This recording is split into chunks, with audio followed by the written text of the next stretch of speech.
Paz, Senhor, irmãos, vamos ficar de pé, para que nós possamos iniciar o nosso estudo desta noite. Quero cumprimentar os irmãos também que estão em casa acompanhando pelo Facebook. Vamos estar orando. Senhor, nós queremos, ó Pai, te louvar e agradecer o Teu nome por esta noite. Pedimos ao Teu Espírito Santo, Pai, que venha sobre nós, que venha alcançar os nossos corações aqui nesta noite, que o Senhor possa estar ministrando, Pai, a Tua palavra que salva, que liberta, que traz cura sobre o Teu povo nesta noite, de maneira que possamos, ó Pai, compreender e adquirir entendimento da Tua palavra, não apenas do nosso intelecto, mas que o nosso coração, a nossa alma seja alcançada pela Tua palavra. Nós, ó Deus, agora pedimos ao Senhor que todas as distrações, tudo que venha tentar roubar a palavra, possa cair por terra, Deus, e nós possamos trazer a nossa mente cativa aos ensinamentos do Senhor. Nesta hora, vamos te louvar, vamos agradecer o Teu nome, que o Senhor receba, Pai, o nosso louvor, a nossa adoração, toda a gratidão que há nos nossos corações, por quem Tu és e por tudo aquilo que o Senhor tem feito por nós. Nós estamos aqui rendidos ao Senhor, não apenas de corpo, mas de alma, de coração. Nós nos rendemos ao Senhor nesta noite, para a honra e glória do Teu nome. Amém. Aleluia. Pai do Senhor, meus irmãos, vocês estão bem? Amém. Que bom estarmos aqui mais uma vez, diante da presença do Senhor. Que bom podermos mais uma vez sermos alimentados, sermos cheios da Tua palavra. Obrigado, Pai, pela Tua presença. Obrigado, Senhor Deus, porque a Tua presença é real no nosso meio, Pai. Nós te pedimos, fica à vontade e fala conosco nessa noite. E assim como diz esse louvor, Senhor Deus, que o nosso coração possa queimar mais uma vez como a chama do primeiro amor. Venha, Senhor Deus, sacia a nossa sede. Venha, Senhor Deus, limpa os nossos corações, purifica-nos, Senhor Deus, e fala conosco nessa noite. Aleluia. Senhor, formoso és, Tua face eu quero ver, pois quando estás nesse lugar, Tua graça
Vem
Vamos abrir em Romanos no capítulo 7. Romanos no capítulo 7.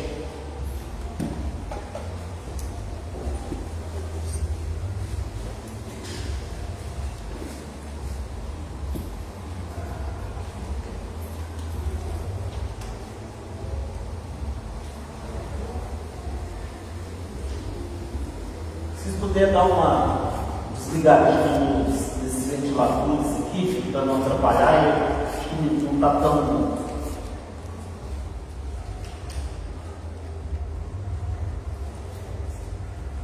Romanos no capítulo 7.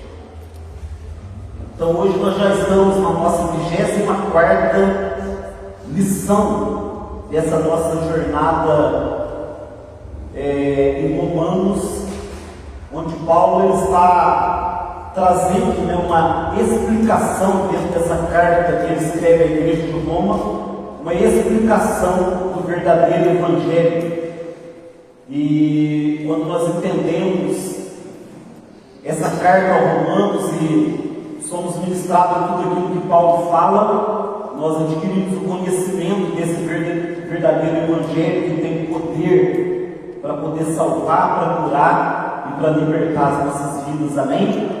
O Evangelho verdadeiro de Jesus Cristo que traz a salvação. Então hoje nós já chegamos à nossa 24ª lição dessa carta aos Romanos e nós terminamos o capítulo 6 na semana passada, lembrando que Paulo, nós falamos na semana passada e terminamos o assunto dentro desse assunto da santificação, de como Deus nos liberta do poder do pecado. Então Paulo já havia falado na carta a respeito da perdição, que todos estão perdidos, todo homem pecou, todo homem está perdido, tanto judeus quanto gentios. Ele falou na primeira parte. Depois na segunda parte, como na primeira ele fala que o pecado trouxe condenação, todo ser humano pecou, então todos estão perdidos e, consequentemente, todos estão condenados por causa do pecado. Depois da segunda sessão ele começou então a falar que Deus, ele proveu, não pelas obras, mas pela fé, um meio de justificar o pecador e de tirar a condenação. E agora ele, a partir do capítulo 6, começou a falar a respeito da santificação. Então ele diz, uma vez que a gente está perdido, mas alcançamos pela fé essa graça de Deus que nos salva, que nos justifica, que nos tira da condenação. Uma vez que a gente alcançou essa graça, como que nós devemos viver agora? Vamos continuar ainda no pecado? Vamos ainda pecar para que a graça de Deus possa ser mais abundante sobre as nossas vidas? E a resposta de Paulo é: não, de maneira nenhuma. Como que nós que morremos para o pecado vamos ainda continuar a viver no pecado? Então no capítulo 6, Paulo, ele começa a tratar a respeito do assunto da santificação. Nós, uma vez que fomos até Cristo, recebemos essa graça, a primeira coisa que tem que acontecer na nossa vida, para que nós possamos santificar a nossa vida, é ser libertos do pecado. E a forma, Paulo ele compara, faz uma comparação do pecado como sendo o Senhor e nós como sendo escravos, e um outro Senhor que é Cristo. Então ele diz que não dá para que nós possamos servir a dois senhores. Ou a gente vai servir o pecado, o Senhor pecado, e vamos ser escravos dele, ou nós vamos servir o Senhor Jesus Cristo e ser servos dele, ou um ou outro. E Paulo, ele diz que a maneira que a gente tem para ser liberto do pecado, a maneira que Deus encontrou para quebrar esse contrato de escravidão entre nós do pecado foi matar. Porque quando morre uma das partes, o contrato ele é finalizado.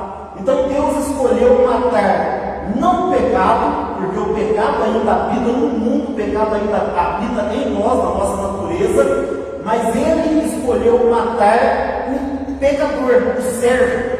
E quando Deus faz, quando nós morremos com Cristo, quando acontece aquele processo como aconteceu no batismo, que simbolizou esse processo que aconteceu no coração de cada um de nós, o simbolismo da gente se unir a Cristo na sua morte, no seu sepultamento e na sua ressurreição, significa que nós morremos. E quando nós morremos, esse pecado é como se tivesse quebrado esse contrato de escravidão entre nós e o pecado. Então nós somos libertos do pecado ao morrer com Cristo. E nós ressuscitamos para andar em novidade de vida, assim como Cristo ressuscitou. Então o que Paulo explica é isso. Quando nós nos unimos a Cristo, nós morremos para o pecado, não precisamos mais obedecer ao pecado. O pecado ainda habita em nós, mas ele já não é mais o Senhor, ele já não domina mais, porque aquele que está morto não precisa mais, o contrato que foi quebrado é aquele que está morto. Se nós morremos para o pecado, não tem porquê a gente continuar obedecendo mais o pecado. Amém? Então agora, no capítulo 7, Paulo ele vai dizer que não apenas nós temos que resolver o problema do pecado para a santificação, que é o caminho da salvação, Em Romanos, Paulo ainda vai falar que sem santificação ninguém pode ver a Deus. Então, nós estávamos condenados, fomos justificados, mas agora precisa acontecer a santificação, porque sem essa santificação ninguém verá a Deus. E qual é o caminho da santificação? Primeiro, Paulo falou, nós temos que lidar com o pecado. Não podemos mais continuar na prática do pecado, sob o domínio do pecado. Mas agora, Paulo traz uma outra coisa. Para a santificação, nós não apenas temos que lidar com o pecado, mas nós temos que lidar também com a lei de Deus. Lidar com o pecado não é suficiente para a santificação. Nós vamos precisar também lidar com a lei. Fomos libertos do pecado, mas nós só vamos de verdade ser libertos do pecado se formos também libertos da lei. E é isso que Paulo ele vai explicar aqui nesse capítulo, no capítulo 7. Então nós vamos ler do versículo 1 até o 6, que vai ser o nosso alvo de estudo hoje. Capítulo 7, a partir do 1, diz assim: Caros irmãos, falo convosco como conhecedores da lei, Acaso não sabeis que a lei tem autoridade sobre uma pessoa apenas enquanto ela vive? Por exemplo, pela lei, a mulher casada está ligada ao marido enquanto ela vive. Mas se ele morrer, ela está livre da lei do casamento. Por isso, se ela casar com outro homem, enquanto seu marido ainda estiver vivo, será considerada adúltera. Mas se o marido morrer, ela estará livre daquela lei. E mesmo que venha se casar com outro homem, não estará adulterando. Assim também, vós, meus irmãos, morrestes contra a lei mediante o corpo de Cristo, para pertencerdes a outro, aquele que ressuscitou dentre os mortos, a fim de que frutifiquemos para Deus. Pois, quando éramos dominados pela natureza pecaminosa, as paixões do pecado, instigadas pela própria lei, agiam livremente em nosso corpo, de maneira que dávamos frutos para a morte. Mas agora fomos libertos da lei, havendo morrido para aquilo que nos aprisionava, para servirmos de acordo com a nova administração do Espírito e não conforme a velha forma da lei. Amém? Vocês estão aqui, gente? Amém. Amém? Então, olha só. O nosso tema hoje é libertos da lei. Paulo aqui está se referindo à lei de Deus, a lei dada por Deus a Moisés no Monte Sinai. Então, ali no Monte Sinai, Deus deu a Moisés 3 tipos de lei. Lei referente à nação de Israel, que nós chamamos de lei civil. Ele deu leis referentes ao templo, que nós chamamos de leis cerimoniais, que eram as leis de todas as que regiam todas as cerimônias, que acontecem no templo, de sacrifícios, de unções e tudo mais. E a lei moral de Deus, que estava resumida pelos 10 mandamentos, mas eram várias leis resumidas nos 10 mandamentos. Então Paulo, ele já havia falado antes do capítulo 7 algumas coisas muito importantes a respeito da lei que nós estudamos anteriormente. Eu quero relembrar vocês. Por exemplo, no capítulo 3, 19, Paulo disse que a lei de Deus foi dada para que todo homem se calasse diante dela. Ou seja, diante do questionamento do judeu, Paulo, já que você está falando que nós não somos salvos pela lei, não somos justificados pela lei, então por que Deus deu a lei? Então Paulo responde: Deus deu a lei para calar a nossa boca. Por quê? Ninguém terá alguma desculpa, ninguém terá diante do dia do juízo alguma justificativa para apresentar a Deus, porque existe uma lei. A lei diz, por exemplo, se uma pessoa chegar diante de Deus e ela, por exemplo, está sendo condenada por adultério, ela não tem como dizer nada, não como falar nada, porque está escrito: não adulterarás. Se uma pessoa estiver sendo acusada porque roubou, a boca dela tem que se calar diante de Deus. Que argumento a pessoa vai ter diante de Deus se ela roubou? Está escrito: não roubarás. Se uma pessoa mentiu, levantou uma calúnia a respeito de uma outra pessoa, não vai ter como ela abrir a boca diante de Deus para falar alguma coisa, porque está escrito: não levantarás falso testemunho contra o teu próximo. Se uma pessoa estiver chegando diante de Deus e ela estiver sendo acusada porque desonrou os pais, não vai ter como a pessoa abrir a boca diante de Deus, porque está escrito, o quarto mandamento: honrará o teu pai e a tua mãe. Vocês entendem? Então Paulo explica: a lei foi dada para calar a nossa boca. Também ainda no capítulo 3, no versículo 20, Paulo diz que ninguém será justificado pelas obras da lei, mas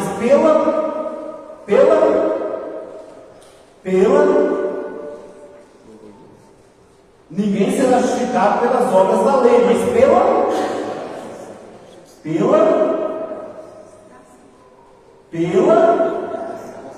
fé.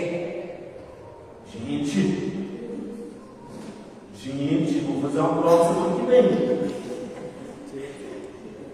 Então, mas isso no versículo, mas vamos lá, A minha missão é transmitir a palavra. Ainda no versículo 20, diz que a lei traz conhecimento do pecado. Então, ainda que o pecado está na consciência, ainda que o homem tenha consciência do certo e do errado, a lei nos traz o conhecimento daquilo que é certo e daquilo que é errado.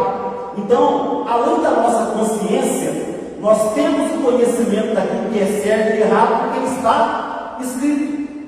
Está escrito na lei. Então a lei, ela traz o conhecimento do pecado. O homem tem conhecimento do pecado, não apenas pelo senso, por Deus se manifestar a ira dele na consciência, mas principalmente porque está escrito na lei de Deus. Também Paulo diz no capítulo 4, versículo 15, que a lei provoca a ira de Deus. Por que a lei provoca a ira de Deus? Ela diz: não adulterarás, o homem adultera. Não terás outros deuses diante de mim, o homem coloca Deus diante dele. Não levantarás falso testemunho, o homem levanta. Honra pai e mãe, o homem desonra. Então, tudo que Deus diz na lei, o homem quebra. Então, no versículo 15 do capítulo 4, Paulo diz a respeito da lei, que a lei provoca a ira de Deus. E ainda no 15, ainda no capítulo 4, no versículo 20, diz que a lei veio para que o pecado ficasse mais abundante. Então, como nós já dissemos aqui, qualquer tribo que não conhece a lei, qualquer tribo que nunca ouviu falar da lei de Deus, que nunca ouviu falar da Bíblia, eles têm consciência de que estão fazendo alguma coisa errada. Tanto que todas as religiões, por mais primitivas que sejam, tentam apaziguar a relação entre o homem e o seu Deus. Mas a lei escrita e dada a Moisés realça o pecado, faz com que o pecado fique abundante, porque tudo está escrito. Tudo que está escrito o homem quebra. E está escrito tudo aquilo que o homem não consegue cumprir. Então o pecado, a lei faz com que o pecado fique mais abundante. Tanto que aí tem aquele versículo que a gente gosta muito, mas que ele gosta muito, temos que entender o contexto, Mas onde abundou o pecado, superabundou a graça de Deus. Então a lei, Paulo já havia dito todas essas verdades a respeito da lei. E o que acontece então? Essas declarações de Paulo sabia que quando essa carta tivesse sido lida em Roma, principalmente esse ponto da lei, ia ser muito questionado pelos judeus que faziam parte da igreja de Roma. Então Paulo já prepara alguns argumentos, porque ele sabe que principalmente esse ponto aqui da lei vai receber muito questionamento, porque o judeu, ele sempre acreditou que é pela lei que ele seria salvo, que é pela lei que ele agradaria a Deus, é pelo cumprimento da lei que ele iria chegar diante de Deus e receber a sua salvação. Então, quando isso chegasse até eles, ia provocar muito questionamento, sem contar a má fama de Paulo entre os judeus, porque Paulo anteriormente era um judeu e ele estava sendo acusado de falar mal do judaísmo. Ele estava sendo acusado de falar mal do templo, de falar mal da própria lei de Deus. E então Paulo ele já vem com essas explicações diante de qualquer questionamento que pudesse ter. E no capítulo 7 ele vai explicar o que ele está querendo dizer quando ele fala essas coisas que ele disse aqui e que eu citei para vocês a respeito da lei de Deus. Primeira coisa que eu quero que vocês entendam sobre a lei, porque Paulo está falando muitas coisas ruins aqui da lei, e esse seria o questionamento dos judeus. Mas a lei não é de Deus? Não foi Deus quem deu a lei? Sim ou não? Foi Deus que deu a lei. A lei é boa? Sim. A lei é santa? Sim. Ela é justa? Sim. E esse era o questionamento do judeu. Por que Paulo está falando essas coisas da lei, sendo que a lei foi dada por Deus? Então, simplesmente o que Paulo está querendo explicar Deus deu a lei, mas mais tarde a lei ela serviu apenas como um tutor, como uma sombra daquilo que Deus realmente queria fazer.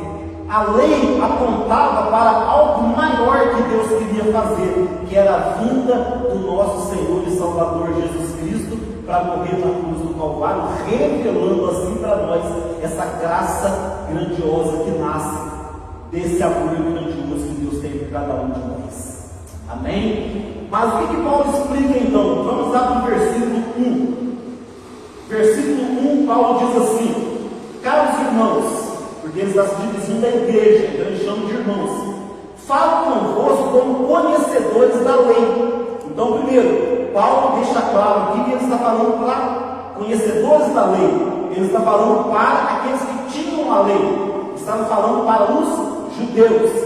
Falo para vocês como conhecedores da lei, não como pessoas ignorantes, E aí, então, o que ele vai dizer? Acaso não sabeis que a lei tem autoridade ou domínio sobre uma pessoa apenas enquanto ela viver? Primeira coisa que Paulo explica a respeito da lei.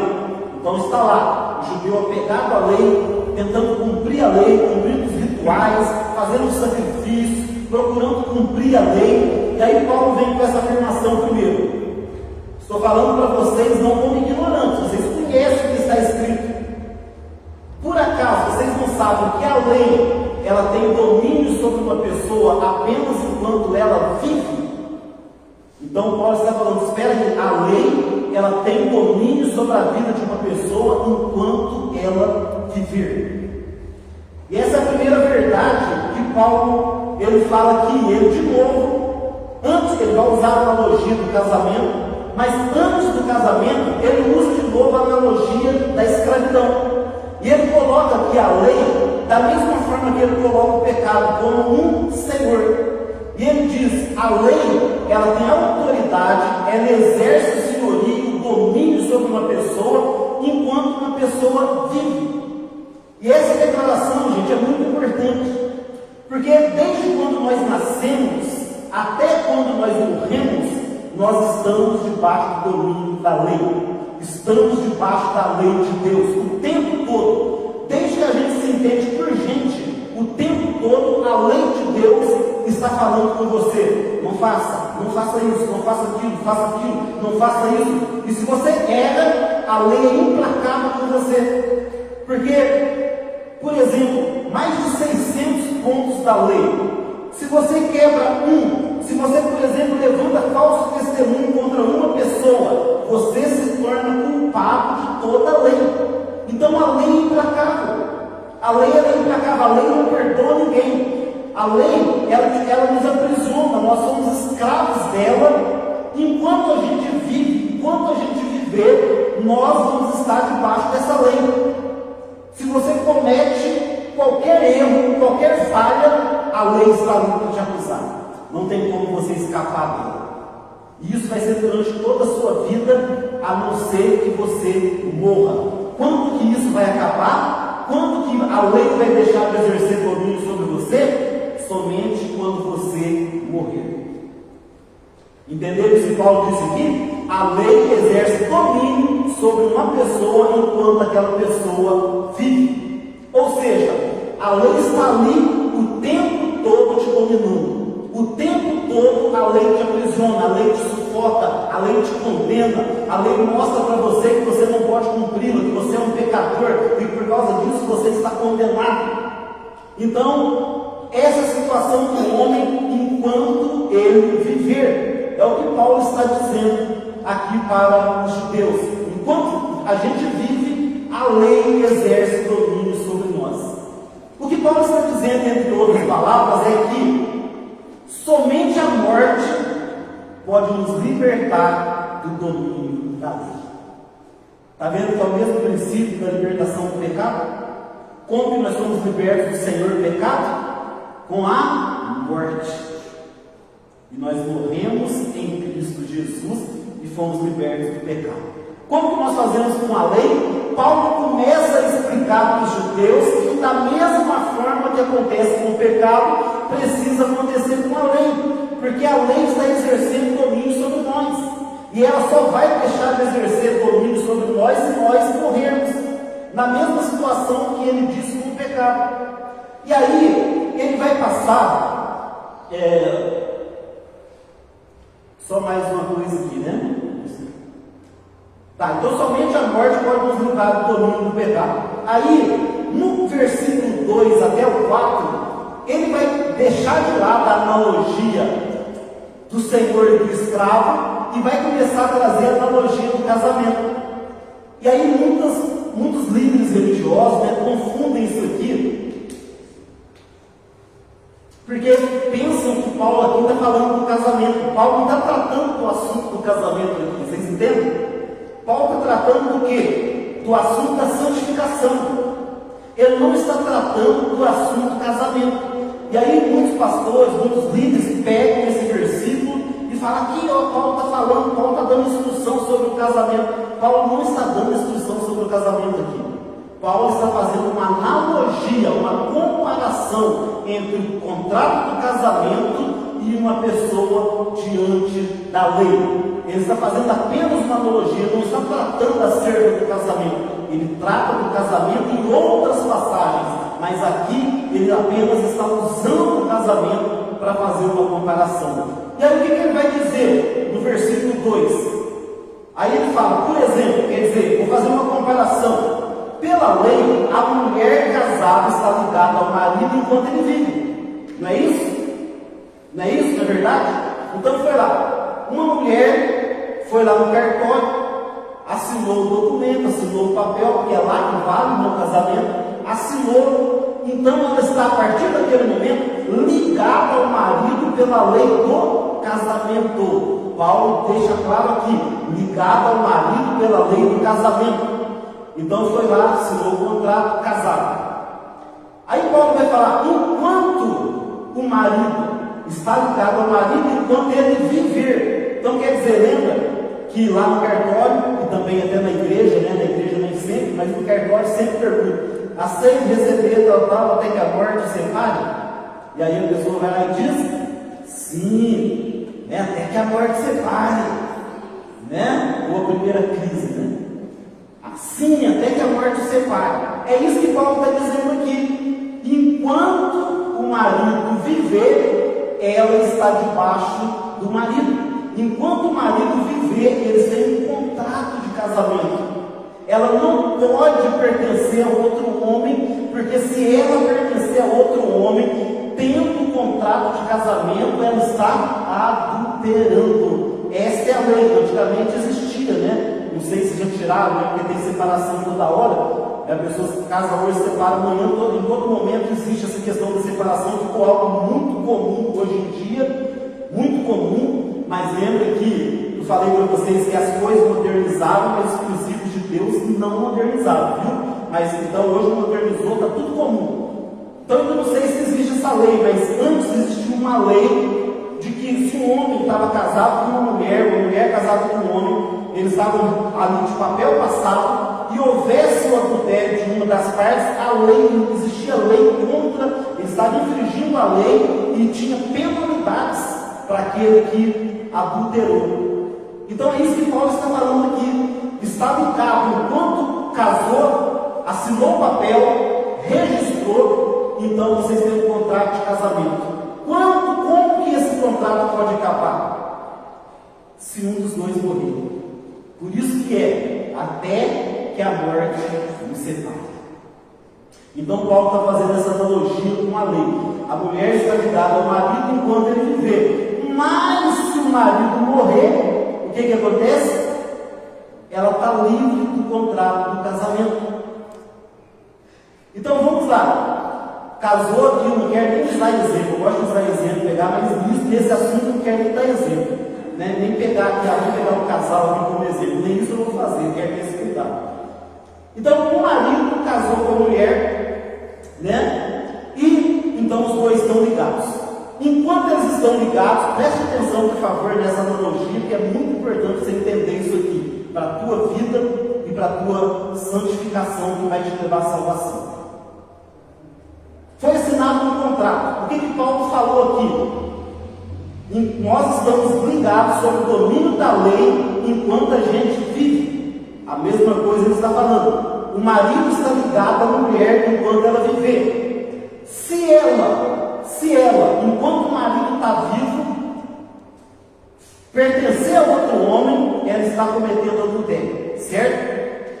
Quem é, depois Paulo vai explicar no próximo versículo, quem é essa esposa que Paulo está falando aqui? Deu já para vocês perceberam? Já deu? Quem é essa esposa? Somos nós. Quem é esse marido que nós casamos e temos um contrato com ele, que Paulo está falando aqui? Não. A lei. Isso aí, Miguel. Miguel terminou o antes, né, de ler. A lei. Então o que Paulo está falando aqui? O marido é a lei, a esposa somos nós. Nós estamos casados com a lei. Não é o que ele falou no primeiro versículo? A lei exerce domínio sobre nós enquanto nós estivermos vivos. Né? Então, o marido, nós temos um marido, a lei, nós somos a esposa, então existe um contrato. Só que existe um outro homem nessa história, parecendo novela da Globo, né? Existe um outro homem nessa história. Se nós, sendo casados com a lei, encontrar com esse homem, pertencer a esse homem, nós vamos estar fazendo o quê? Cometendo adultério. É isso, essa analogia que Paulo está falando. Ligados à lei judeu, vocês não podem pertencer a Cristo. Se vocês querem a lei, querem ficar casados com a lei, vocês não podem pertencer a Cristo. Mas como nós vamos fazer então? Aí é o que Paulo continua. Mas, se o marido morrer, ela está livre da lei do casamento. E aí sim ela pode casar com esse outro homem que é quem? Cristo. Entenderam a analogia que eu estou fazendo? Porque no casamento é assim, uma mulher, se ela ficou viúva, ela tem todo o direito de escolher ficar viúva ou casar de novo. É lei, por lei ela tem esse direito, ela escolhe, entendeu? Então o que Paulo está falando aqui, agora qual que seria a solução então? Tem o marido, tem a esposa não está satisfeita com aquele marido porque ele está oprimindo ela, que é a lei não oprime, a lei oprime, e aí tem um outro homem que ama, eu estou falando de quem, gente? Cristo. Por favor, não estou apoiando a novela da Globo, não. Estou explicando o que Paulo está falando aqui. Porque na novela da Globo é assim, né? Ó, o marido maltrata, aparece um príncipe encantado. Né? Não, isso não funciona, né? Não é assim, não. Estou falando do que Paulo está falando aqui. Então, o que acontece aqui? Alguém tem que morrer. Para quebrar o contrato do casamento, alguém precisa morrer, porque não é até que a morte separe. Paulo nos falou no versículo 1 que nós estamos ligados sob o domínio da lei enquanto a gente viver, então nós só vamos ser libertos da lei, quebrar o contrato com a lei e poder casar com outro homem que é Cristo, se uma das partes morrer. Qual seria a solução então? O marido morrer. Mas o mistério de Deus, olha o mistério de Deus, por isso que Paulo fala que é loucura para aqueles que estão se perdendo. Deus, da mesma forma que ele não matou o pecado, mas ele matou o servo do pecado, ele não matou o marido, mas ele matou a esposa. Vocês estão entendendo? Quem é a esposa? E quando nós morremos? Em Cristo Jesus nós morremos. Ou seja, está quebrado o contrato, o acordo, o domínio da lei sobre nós está quebrado. Nós não pertencemos mais à lei, mas nós pertencemos a quem? A Cristo. A lei nos oprimia. Entenda. Coloque a lei como se fosse um marido bem exigente, um marido perfeccionista, que ele chega em casa, a comida tem que estar quentinha, a toalha tem que estar passadinha, o copo tem que estar virado para baixo, o guardanapo tem que estar dobrado ao contrário, na gaveta dele a roupa tem que ser dobrada assim, a cueca tem que ser trançada assim, e lá ele não aceita o feijão, o tempero tem que estar do jeitinho dele, e tudo dele é perfeitinho, o vaso aqui, não pode ter uma poeira aqui, se ele passar o dedo e tal. Não estou descrevendo marido nenhum, mas imagine só. E aí, só que a mulher desse marido perfeito, perfeccionista, ela é uma mulher desastrada. Ela deixa o feijão queimar, ela não dobra a roupa direito, a toalha fica suja, né? E aí, o marido faz o quê? Toda vez que ela mas você não tem jeito mesmo, mas você não sei o quê, mas você oprime, subjuga.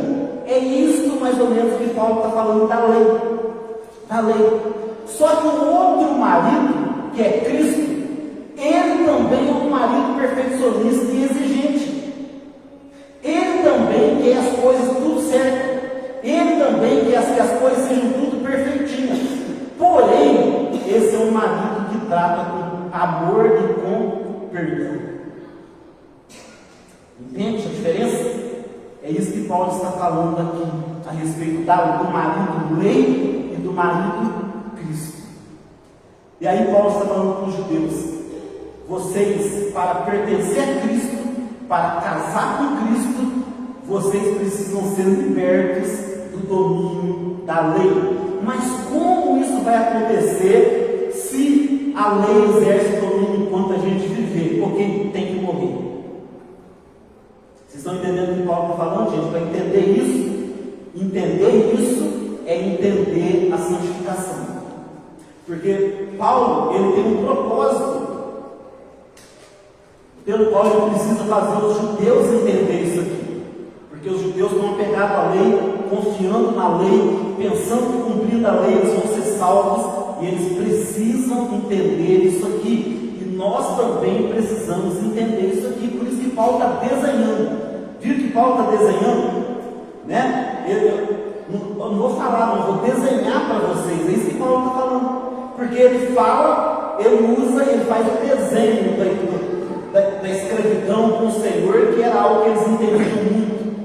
Paulo fala e usa analogia do casamento, que era algo que eles entendiam muito. Então Paulo fala: judeus, eu não vou só falar com vocês, não, eu vou desenhar para vocês. E nós precisamos entender isso, porque isso vai ser de fundamental importância para a nossa salvação. Aí ele vai para o versículo 3, olha o que ele vai dizer no 3. Por isso, se ela casar com outro homem enquanto seu marido estiver vivo, será considerado o quê? Adúltera.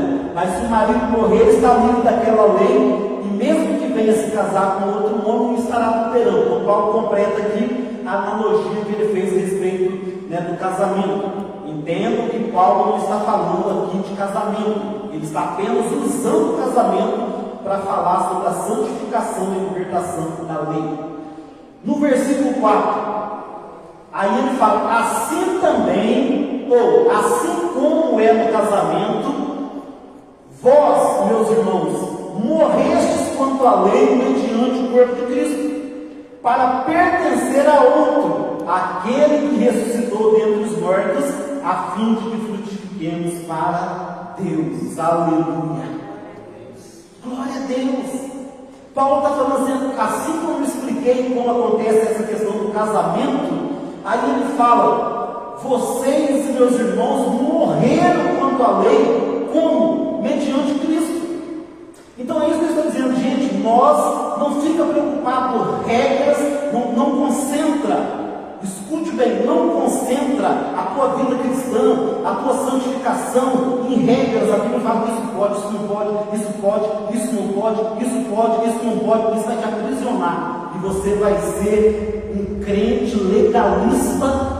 E um crente legalista que vai ser como os judeus eram, como os fariseus eram, hipócrita. Por quê? Porque eles falavam da lei, exigiam o cumprimento da lei, mas eles próprios não conseguiam cumprir a lei. E assim ainda acontece na igreja. Tem crentes na igreja que tomam a Bíblia e falam: isso não pode, aquilo não pode, aquilo não pode, isso aqui não pode, isso aqui não pode. E aí ele fica fixo nisso e é aprisionado por isso. Pastor, mas a Bíblia não é de Deus, a lei não é de Deus. Sim, Paulo está explicando, sim, a lei de Deus, a palavra de Deus, mas não é nela que nós devemos servir. Nós devemos servir a Jesus Cristo. A Jesus Cristo. Nós devemos olhar. O que a Bíblia diz? Olha para Jesus, o autor e consumador da vossa fé. Se você ficar concentrado na lei, isso pode, isso não pode, isso pode, isso não pode, você vai ser aprisionado pela lei. Pastor, então peraí, nós não precisamos cumprir nada. Aí nós já passamos dessa fase, né, gente? Isso eu já expliquei, lembra? Eu já expliquei sobre isso, né? Cristo nos liberta da lei, nós somos libertos da lei, e quando nós vamos até Ele, Ele nos manda de volta. O que significa isso? É o que Paulo está falando aqui. Nós já morremos para a lei, não estamos sob o domínio da lei. Agora, como que isso aconteceu? Quando nós morremos com Cristo. Quem aqui já morreu com Cristo?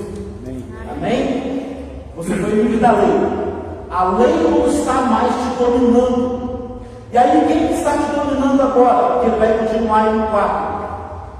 Morreste quanto à lei mediante o corpo de Cristo, para quê? Para pertencer a outro. Que outro é esse?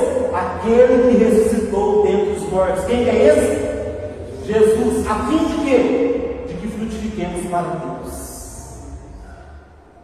Amém? Então, o que Paulo está falando, vocês morreram para a lei, porque a lei levava vocês a dar fruto para o pecado, para a morte. Ele vai falar no próximo versículo. Mas aqui ele fala, agora vocês estão unidos a Jesus Cristo, a fim de que, unido a Ele em espírito, vocês sim agora possam produzir fruto para Deus. Amém, gente? Amém. No versículo 5, ele vai falar dessa nova vida, né, dessas duas maneiras, né, agora de viver. Versículo 5: Pois, quando éramos dominados pela natureza pecaminosa, as paixões dos pecados, instigadas pela lei, agiam livremente em nosso corpo, de maneira que dávamos frutos para a morte. Escute agora, gente, por que eu estou falando que a gente não deve estar apegado naquilo que pode, naquilo que não pode? Porque Paulo está falando aqui, quando a gente vivia dominados pela nossa natureza pecaminosa, debaixo da lei, a própria lei realçava as nossas paixões pecaminosas. Sabe o que Paulo está dizendo aqui? O prazer e o desejo por aquilo que é proibido, que está dentro da natureza de cada ser humano. Quanto mais proíbe uma pessoa de uma coisa, mais aquilo instiga a pessoa a ter prazer naquilo. Você sabia disso? Quem já ouviu falar que roubar manga roubada não é gostoso? Né? A pessoa pode lá com R$1 comprar um tanto de não é mais assim, né? Mas quando eu era criança, adolescente, né, R$1 você comprava um tanto de manga. Mas era muito mais prazeroso pular lá no ar do vizinho e roubar a manga. Porque é o proibido. Entende? Tudo aquilo que é proibido, isso começou onde, gente? Lá no Éden. Lá no Éden, vocês imaginam? Imagina, a Bíblia diz que Deus criou o quê? Um jardim cheio de árvores frutíferas. Inclusive tinha lá uma árvore que era a árvore da vida. E Deus proibiu eles de não comer mais uma árvore só. Era só uma. Era só eles passar perto daquela árvore lá, que essa eu não posso comer. Chegar na outra árvore, entende? Pular aquela no outro dia, chegar perto, comer à vontade. Mas não, eles foram comer justamente aquela que Deus proibiu. Esse é o instinto que está no ser humano. Isso é proibido, estimula mais ainda. Então, por isso que eu estou falando, a lei realça o pecado. Quanto mais você ficar apegado na lei, isso é proibido, isso é proibido, isso é proibido, mais o pecado realça, mais isso instiga a tua paixão pecaminosa. Não é de se admirar, isso eu convivo, né, ainda com muitos homens ímpios, né, porque eu jogo futebol, e onde eu jogo futebol, por exemplo, né, às vezes eu convivo com 3 homens que são crentes e 40 que são ímpios. É inacreditável como que o homem, e na verdade nós éramos assim, né? Paulo fala, antes nós éramos assim também. Aquele homem, ele tem uma mulher honesta, bonita, né? Bem arrumada, lá em casa, esperando ele. Mas ele, ao invés de voltar para casa, ele vai atrás. Vocês entendem o que eu estou falando? De qualquer um. Desculpe o termo. É inacreditável que isso aconteça. É inacreditável, mas o que é isso? A paixão por aquilo que é proibido, por aquilo que não pode. E é isso que Paulo está falando, que se você está apegado, isso não pode, isso não pode, isso pode, isso não pode, aquilo realça mais ainda e você se torna escravo da lei, daquilo que você mesmo às vezes não vai poder cumprir. É isso que Paulo está dizendo, o perigo de você querer andar debaixo de regras, de leis, como judeu. É pela lei que nós vamos ser salvos, é cumprindo isso, é cumprindo aquilo outro, é cumprindo aquilo outro, sendo que ninguém pôde cumprir. Deus deu a lei dele, a lei santa, a lei sim é santa, a lei é justa, a lei expressa a vontade de Deus para o ser humano, mas tudo que o homem faz é quebrar essa lei. Tudo que ele faz é quebrar essa lei. E quanto mais ele se apega à lei, quanto mais ele quer cumprir a lei, mais ele transgride essa própria lei, porque aquilo que é errado. Me lembro um professor na faculdade falando de uma professora de crianças, né, dando aula de religião para as crianças, e ela falou assim: olha, vocês vão escolher uma tarefa para as crianças assim, crianças de 9 a 11 anos, né? Olha, vocês vão estudar um livro da Bíblia e vocês vão trazer um resumo na próxima aula como dever de casa. Mas ó, só não pode ser um livro de cantares, porque o livro de cantares fala de relacionamento sexual e você ainda não pode ler esse livro. Falou para as crianças. Aí as mães, vendo os filhos estudando a Bíblia, adivinha qual livro as crianças estavam lendo? O de cantares. Entende? Porque é proibido. Eu me lembro, eu na escola, aliás, acho que estou pagando isso agora na igreja. Eu gostava de sentar no meio, na sala de aula eu gostava de sentar no meio, a não ser quando eu estava interessado, eu queria ter uma prova, eu precisava aprender, não sabia, eu precisava fazer a prova, eu sentava na frente, aprender. Mas eu gostava de sentar no meio, que era mais difícil da professora me ver. Mas tinha uma professora lá, de português, que ela falava: os baguncentos eu quero na primeira carteira. Os baguncentos eu quero que sentam aqui pertinho de mim. Na aula dela eu já sentava no último. O último. Mas eu gostava de sentar no meio. Por que eu sentava por último? Porque ela exigia que sentasse na frente. E aí eu rebeldia, porque era proibido sentar lá atrás. Onde eu sentava? Lá atrás. Acho que eu estou pagando isso agora. Estou tentando ficar mais perto de vocês, estou ficando mais longe de mim. Facilita o pregador quando a igreja está compacta, assim, mais próxima, facilita o pregador, sabe? Então, é o prazer por aquilo que não pode, por quebrar regras. Nós, dentro de nós, temos um princípio rebelde que é da nossa própria natureza, de quebrar regras, de ir contra aquilo que é a ordem, entende? Aquilo que é a ordem. Uma das coisas que eu mais evito é de colocar regras. Uma coisa que mais evito é de colocar regras, porque e quando eu vejo que está colocando regras e a pessoa não está cumprindo, eu acabo por tentar tirar isso. Por quê? Porque se você, como autoridade, dá uma ordem e a pessoa não cumpre, ela fica como rebelde, fica com um peso sobre ela. E segundo, porque é mais difícil da pessoa obedecer quando você coloca a regra. Você entende? Então, o que Paulo está explicando a respeito da lei é justamente isso. E ele faz essa analogia com o casamento. A forma é você morrer para a lei. Então, no versículo 5, ele diz isso, né? Quando éramos dominados pela natureza pecaminosa, as paixões do pecado, olha só, instigadas pela lei. Presta atenção.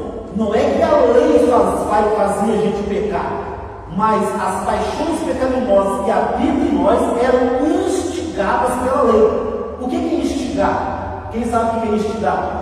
Está aqui o Fabinho querendo brigar com o Claudinho. E aí, lembra da escola? Isso mesmo, ele falou de você. Vai lá, olha lá, isso mesmo, olha lá, bate nele, quem for mais um, mostra aqui. Não era assim que fazia na escola?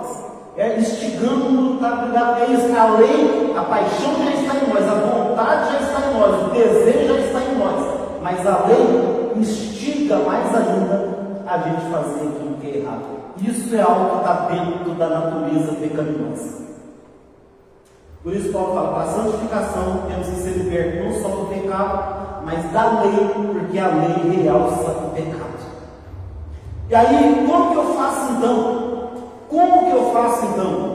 Se a lei realça o pecado, eu não posso ficar apegado na lei, mas a lei é a vontade de Deus para a minha vida. Está vendo como é complicado? Está vendo? Porque a lei diz: não adulterarás. Deus quer que você adultere? Não. Então como que eu faço? Se eu não posso ficar apegado na lei, debaixo do domínio da lei, como que eu faço? Paulo respondeu: entrega a sua vida ao domínio de outra pessoa.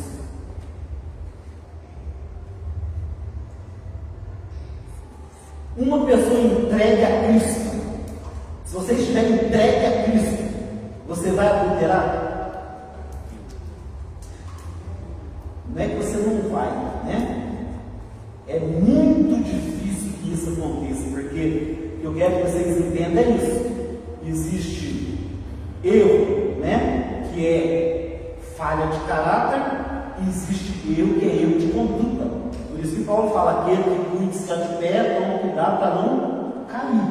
Porque mesmo uma pessoa, se está ali servindo a Cristo, no Cristo, você pode cair. Mas aquilo não vai, você não é escravo daquilo, aquilo não está no teu caráter. Entendeu? É um erro de conduta. Você pode ser levado por uma circunstância, mas já falou também sobre isso. Entende? Então, entrega.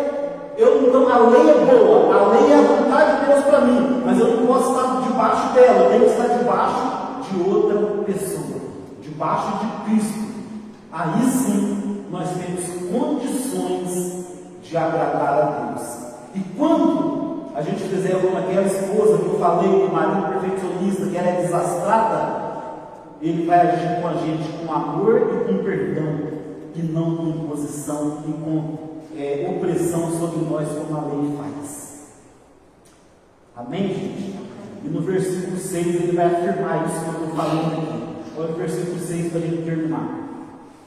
Mas agora fomos libertos da lei. Como que nós somos libertos da lei? Tendo sido mortos para aquilo que nos aprisionava, para servirmos de acordo com a nova administração do Espírito, e não conforme a forma velha da lei civil. Aleluia! Como que agora então eu tenho condições de agradar a Deus? Se ninguém pode cumprir a lei é a vontade perfeita de Deus, a lei é santa, a lei precisa, é aquilo que Deus quer para cada pessoa, que cada pessoa seja aperfeiçoada. Como que eu faço então? Agora sim, tendo morrido para a lei, deixando que a lei exercer domínio sobre mim, eu livremente no Espírito. Eu quero fazer uma pergunta: alguma tradução aí, lei, essa palavra Espírito aí, está escrito com lei minúsculo com alguém? Tá? Letra minúscula? Um erro de tradução. Isso é um erro de tradução. Na minha aqui, a King James está com letra maiúscula. Espírito, está tudo também? Está com letra maiúscula? Quem mais? Maiúscula, né? Então, as que estão com letra minúscula é um erro de tradução. A maioria está com letra minúscula. Viu? É erro de tradução. Espírito aqui com letra maiúscula, porque é o Espírito de Deus. O Espírito de Deus. Então ele fala aqui: como que agora nós somos libertos, morremos para aquilo que nos aprisionava, a lei, e fomos libertos agora para servir com a nova administração do Espírito. Amém? A nova administração do Espírito. Como que agora tem condições de agradar a Deus? Porque o Espírito Santo de Deus habita em mim. Então eu não ando assim: ai, nossa, eu não posso adulterar porque eu não posso adulterar porque Deus falou para não adulterar. Eu não posso mentir, não posso roubar porque está escrito. Não. Agora o Espírito Santo habita em mim. E eu não tenho desejo, vontade de praticar mais essas coisas, porque existe alguém que me ama, que me trata com amor, que me perdoa, que me deixa livre. E eu quero agradar, eu quero corresponder. E outra coisa, essa nova administração do Espírito me leva a ter prazer nesse outro marido, nesse outro homem que é Jesus Cristo na minha vida. Então, se eu tenho prazer nele, o prazer para o pecado ele fica sufocado na minha vida, porque eu encontrei um prazer maior do que o prazer do pecado. Isso é a verdadeira libertação do pecado. Não acontece quando você se esforça, porque está escrito. Por exemplo, cada pessoa tem um ponto fraco, é isso que é o meu pecado, é isso que me faz cair. Eu não posso, porque está escrito, eu tenho que agradar a Deus, não. Aquilo ali me atrai, mas existe alguém que me atrai com um prazer ainda maior do que aquilo que me faz cair. Eu prefiro 1000 vezes estar na presença do Senhor. O pecado pode me trazer prazer, o pecado pode ser bom, mas eu tenho um prazer ainda maior, que é estar na presença do meu Deus, Jesus Cristo. Libertos da lei, do marido que oprimia, e agora pertencemos a um outro marido, que é Jesus Cristo. Libertos do pecado através da morte, libertos da lei através da morte. E depois, no capítulo 7, Paulo vai ainda continuar falando, depois da semana que vem, a respeito disso. Amém? Entenderam, gente? Amém. Glória a Deus. É maravilhoso o Evangelho. O Evangelho é apaixonante. Nós poderíamos ficar horas e horas e horas e horas falando do Evangelho. Coisa maravilhosa que é o Evangelho. Coisa maravilhosa que é a graça de Deus. Que amor, que sabedoria. Como que Deus arquiteta tudo, como que Deus planeja tudo, como que Deus sabe de tudo. É maravilhoso. Louvado seja Deus, porque nos escondeu essas coisas, dos sábios, dos entendidos, e revelou a nós. Vamos ficar de pé e vamos orar.